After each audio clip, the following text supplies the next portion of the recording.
베드로전서 3장 8에서 22절 말씀입니다.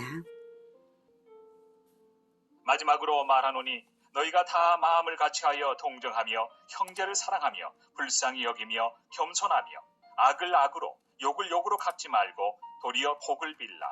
이를 위하여 너희가 부르심을 받았으니 이는 복을 이어받게 하려 하심이라.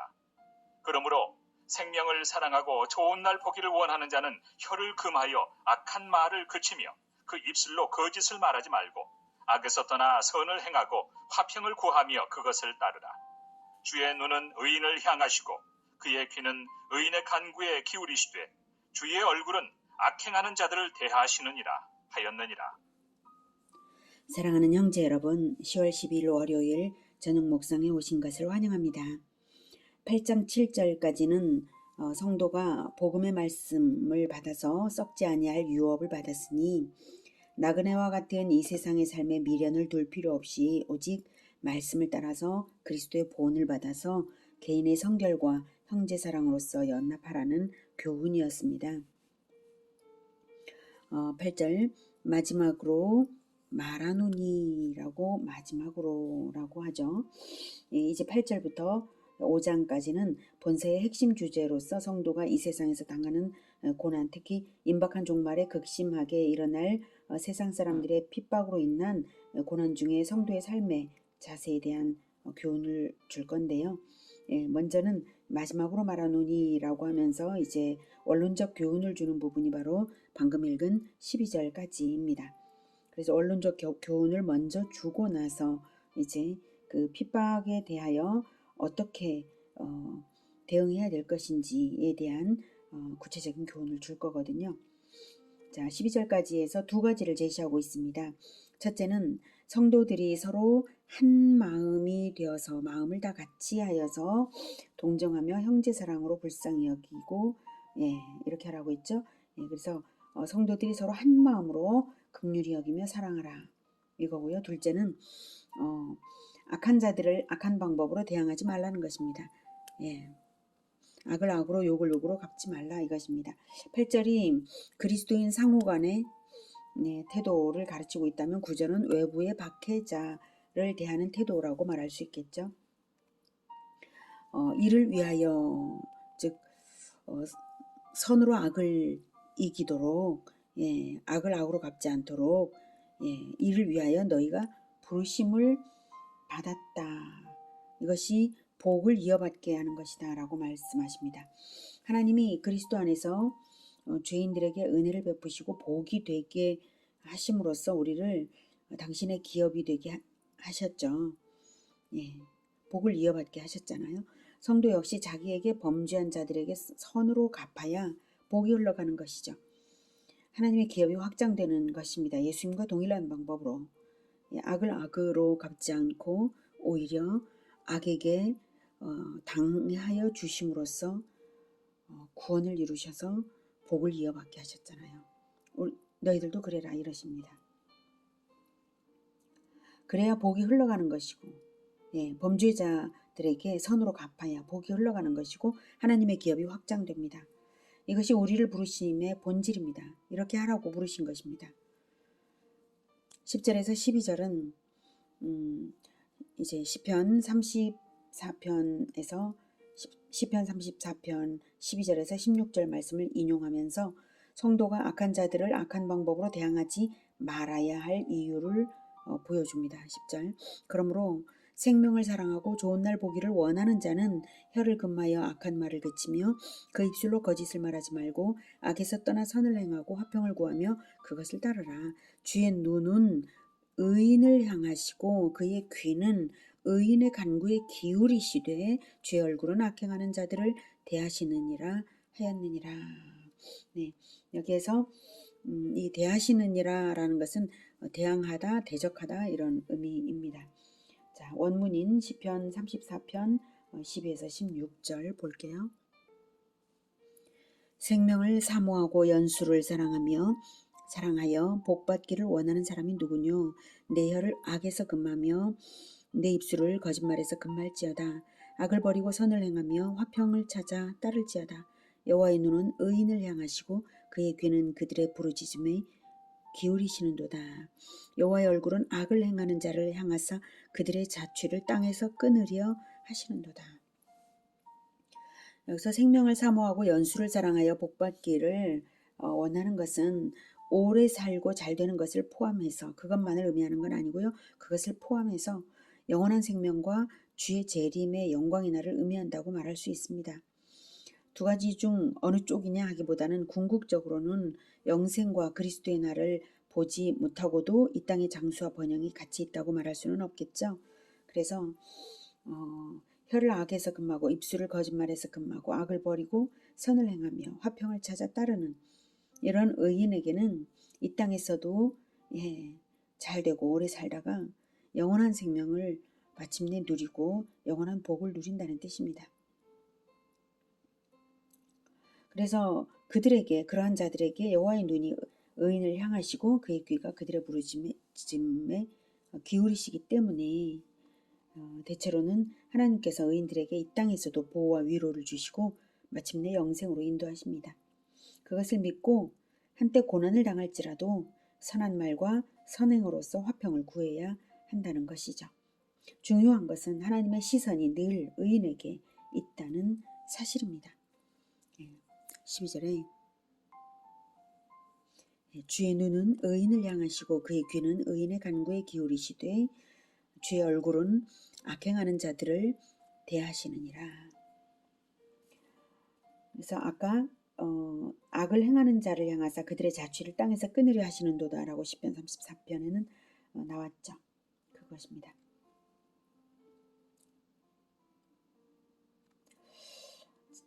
자, 그러므로 우리는 악인들이 우리에게 어떻게 하든지 오직 우리를 향하신 하나님의 시선만을 의식하며 악에 대해 선으로 반응해야 하겠습니다.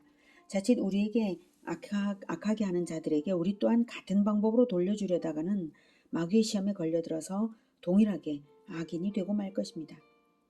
운동 경기에서 이기는 것은 룰을 무시하고 이기는 것이 없습니다. 영적인 전쟁에서도 룰이 중요하죠. 영적 전쟁에서 중요한 룰은 거룩 한 가지만이 아니라 화평함과 거룩함 이 두 가지를 갖추어야 한다는 것입니다. 이것은 룰입니다. 이 두 가지가 갖춰지지 않으면 주님을 볼 수 없습니다. 히브리서 12장 14절에는 모든 사람과 더불어 화평함과 거룩함을 따르라. 이것이 없이는 아무도 주를 보지 못하리라 라고 말씀하셨습니다. 마귀가 우리를 속이는 방법으로 의분을 일으켜서 싸우게 하는 것이 있는데요. 기억하십시오. 우리의 싸움은 오직 나를 속이는 마귀를 대상으로 이겨야 이기는 것이지 혈기와 육으로 싸우는 것이 아닙니다. 사람들과는 결코 싸우지 않는 것이 바로 마귀를 이기는 진정한 승리입니다. 그러니 우리가 갖출 태도는 단순합니다. 선한 자에게든 악한 자에게든 선하고 친절하고 사랑으로 대하면 되는 것입니다. 복잡한 생각을 할 필요가 없습니다. 이렇게 악행은 의인의 방법이 되지 못한다는 것. 악행이라는 방법이 의인의 방법이 되지 못한다는 것. 오직 선행과 화평으로 이기는 원리를 제시하고 있습니다. 아주 나쁜 사람들이나 이단과는 싸워야 하지 않냐고 생각하실 수 있는데요. 바른 것을 말하되 부드럽게 말하면 되는 것이고요. 진리를 말하는 것을 결코 포기하지 않으면서도 선하게 말하면 되는 것입니다. 선의와 친절을 장착하고 진리를 지키면 되는 것입니다. 조급하지 않으면 됩니다. 하나님께 맡기면 다 됩니다. 이렇게 하는 것이 싸우는 것보다 쉽습니다. 그리고 잠언 16장 7절에서는 사람의 행위가 여호와를 기쁘시게 하면 그 사람의 원수라도 그와 더불어 화목하게 하시느니라 라고 하셨습니다. 그러므로 우리가 바르게 하나님을 기쁘시게 하면 아무도 우리를 해하지 못합니다. 그러니 걱정 없이 안심하고 친절을 베풀 수 있습니다. 13절부터는 박해자들을 대하는 성도의 자세가 어떠해야 할지를 구체적으로 교훈합니다. 또 너희가 열심으로 선을 행하면 누가 너희를 해하리요? 그러나 의를 위하여 고난을 받으면 복 있는 자니 그들이 두려워하는 것을 두려워하지 말며 근심하지 말고 너희 마음에 그리스도를 주로 삼아 거룩하게 하고 너희 속에 있는 소망에 관한 이유를 묻는 자에게는 대답할 것을 항상 준비하되 온유와 두려움으로 하고 선한 양심을 가지라. 이는 그리스도 안에 있는 너희의 선행을 욕하는 자들로 그 비방하는 일에 부끄러움을 당하게 하려 함이라.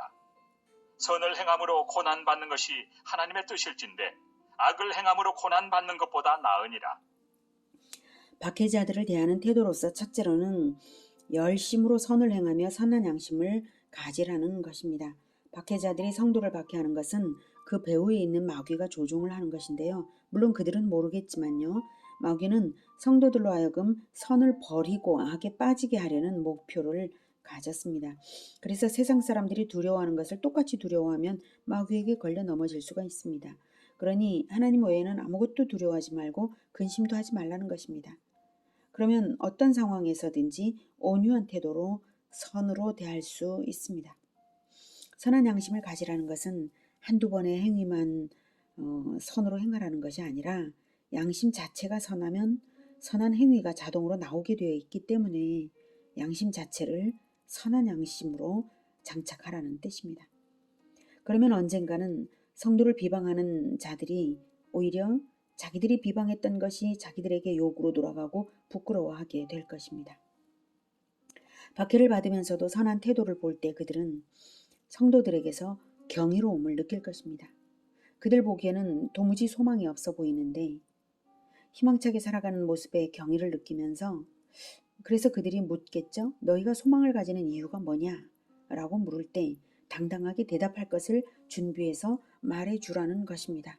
15절에 대답할 것을 항상 준비하라고 했죠. 예. 무엇을 어떻게 말해줘야겠습니까? 바로 복음을 가지고 있기 때문에 복음 때문에 우리에게 소망이 있지 않습니까? 복음 때문에 우리가 친절할 수 있고 복음 때문에 박해를 받아들일 수 있고요. 그래서 복음을 말해줘야 합니다. 복음을 믿기 때문에 하나님께서 언약하신 것이 이루어질 것을 소망하고 있음을 말해주어야 합니다. 말하는 태도는 온유와 두려움으로 합니다. 이때 두려움은 그들에 대한 두려움이 아니라 하나님에 대한 두려움이죠. 즉 소망의 이유를 말할 때 그들의 호의를 조금이라도 사기 위해 복음을 숨기거나 진리를 왜곡해서는 안 되고요. 진리와 진실을 당당하게 말해줌으로써 하나님을 증거해야 하는 것입니다. 하나님만 두려워하는 사람은 세상을 두려워하지 않습니다. 우리가 두려워해야 할 대상은 오직 하나님밖에 없습니다. 그래서 온유와 두려움으로 복음을 증거함으로써 소망의 이유를 말해주어야 합니다. 설령 그럼으로써 박해를 더욱 받게 된다 할지라도 선을 행함으로 고난받는 것이 하나님의 뜻일진데 얼마나 더 나은 좋은 고난이냐 이거죠. 악을 행함으로 고난받는 것보다 훨씬 나은 그러한 고난을 당하는 것이니 보람 있지 않냐라고 하고 있습니다. 각오하고 하나님만 두려워하며 세상을 이겨야 합니다. 그럼으로써 박해 상황을 오히려 복음 전파의 계기로 삼아야 하는 것입니다. 그러한 모범은 바로 예수님이십니다. 예수님은 죽으심으로써 대속의 죽음과 부활이 세계 만방에 증거되었죠. 예수님은 박해를 순순히 당하심으로써 부활시키심을 받으시고 마귀의 머리를 박살내어 이기신 것입니다. 자기 자신을 위해서는 어떤 능력도 사용하지 않으시고 오직 하나님께 다 맡기심으로써 이기신 것입니다. 예수님을 반대하고 박해하던 자들이 나중에 부활의 소식을 듣고는 주 예수님을 그리스도로 인정하고 영접하는 폭발적인 부흥이 오순절에 있었습니다. 예수님이 자기를 박해하는 자들에게 대항하셨다면 그런 폭발적인 부흥, 그런 일은 있을 수 없었겠죠. 예수님은 모든 박해자들이 회개하여 당신 안으로 들어올 것을 바라보며 십자가에서 죽으신 것입니다. 18절 그리스도께서도 단번에 죄를 위하여 죽으사 의인으로서 불의한 자를 대신하셨으니 이는 우리를 하나님 앞으로 인도하려 하심이라. 육체로는 죽임을 당하시고 영으로는 살리심을 받으셨으니 그가 또한 영으로 가서 옥에 있는 영들에게 선포하시니라. 그들은 전에 노아의 날 방주를 준비할 동안 하나님이 오래 참고 기다리실 때 복종하지 아니하던 자들이라. 방주에서 물로 말미암아 구원을 얻은 자가 몇 명뿐이니 겨우 8명이라. 물은 예수 그리스도께서 부활하심으로 말미암아 이제 너희를 구원하는 표니 곧 세례라. 이는 육체의 더러운 것을 제하여 버림이 아니요 하나님을 향한 선한 양심의 간군이라. 그는 하늘에 오르사 하나님 우편에 계시니 천사들과 권세들과 능력들이 그에게 복종하느니라. 네, 18절에 육체로는 죽임을 당하시고, 네, 육체로는 죽임을 당하시고 영으로는 살리심을 받으셨다는 것은 한정된 육체로서는 죽으셨으나 영원한 영성으로서 부활체로 부활하셨다는 말입니다. 즉 죽은 것은 이 세상 육신일 뿐이고 살리심을 받은 부활체는 영원한 생명, 영성을 가진 부활체라는 뜻입니다. 예수님의 부활은 이 세상 육신의 죽음과 영원한 영성을 가진 부활체로서 부활체로 재탄생함을 증명하는 역사적인 사건입니다. 그런데 이 소식은 신약시대의 사람들에게만 전해진 것이 아닙니다. 과거에 이미 예언으로서 증거되었고요. 우리에게 아직 실현되지 않을 재림사건을 우리가 믿고 있듯이 구약시대에도 그리스도의 부활을 구약의 성도들은 믿었습니다. 아브라함이 믿었기에 이삭을 번제로 드릴 수 있었던 것이고요. 욥이 믿었었고요. 다윗은 부활하신 그리스도를 보았습니다. 에녹이 죽음을 보지 않고 천국으로 이동된 것과 불병거를 타고 엘리야가 죽지 않고 승천한 것은 모두 그리스도의 부활을 미리 보여주는 사건들입니다. 그처럼 아브라함 이전에 노아 시대의 사람들에게도 이미 그리스도의 복음은 전파되었는데도 그들은 믿지 않고 구원의 방주를 타지 않아서 영원한 지옥에 들어간 것입니다. 19절에 그가 또한 영으로 가서 옥에 있는 영들에게 선포하니라. 이것은 바로 노아 시대에도 전해졌다는 그 뜻입니다. 신약 시대에는 그리스도께서 육체를 가지고 인간으로 태어나셨고 구약 시대에는 구약 시대 나름의 그리스도의 현현이 있었고요. 여호와의 사자 등으로 나타나신 그리스도께서 노아 시대의 죄인들에게도 그때 이미 영으로 가서 복음을 선포하셨던 것입니다. 그들이 믿지 않은 것이 문제일 뿐이죠. 그리스도의 복음은 구약과 신약을 통틀어서 에덴에서부터 이미 천하에 다 선포되었습니다. 그래서 21절 물은 예수 그리스도께서 부활하심으로 말미암아 이제 너희를 구원하는 표니 곧 세례라. 이는 육체의 더러운 것을 제하여 버림이 아니요 하나님을 향한 선한 양심의 간군이라. 네. 홍수 때의 물은 죄인들에게는 죽음을 주고요. 믿지 않는 자들에게 죄인들에게 죽음을 주고요. 그리스도의 대속 언약을 믿고 방주 안으로 들어온 자들에게는 씻음의 역할을 했습니다. 방주에 탄 8명은 1년 동안 방주에서 그 죄인들을 죽이는 거대한 물을 보면서 하나님을 향한 선한 양심의 간구로서 살지 않을 수 없었던 것입니다. 1년 동안 그 홍수를 보면서 얼마나 정말 두려웠겠습니까? 하나님이 구원받아서 은혜로 구원받아서 너무 기쁘기도 했겠지만 기쁨만 있었겠습니까? 방주 안에서 8명이 그들은 두려웠습니다. 하나님이 두려웠습니다. 그래서 선한 양심의 간구로서 하나님을 향할 수밖에 없었고 하나님과의 강력한 연합이 일어난 것입니다. 하나님과의 연합이 강력하게 일어나도록 만드는 힘, 그것이 바로 물에 있었습니다. 그래서 방주 속의 사람들에게 있어서의 홍수는 세례의 예표입니다. 세례는 물속에 들어가서 죽음을 겪고 물 밖으로 나옴으로써 부활을 겪는 죄 씻음과 연합의 의미입니다. 그리스도와 동일하게 죽음과 부활을 겪는 씻음과 연합의 의미입니다. 그러므로 그리스도와 연합한 성도들의 실존은 그리스도와 함께 하나님 우편에 있습니다. 22절에 그는 하늘에 오르사 하나님 우편에 계시니 천사들과 권세들과 능력들이 그에게 복종하느니라.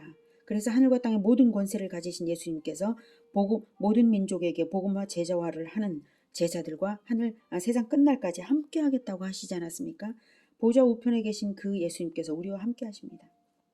그러니 이러한 성도들을 누가 감히 해칠 수 있습니까?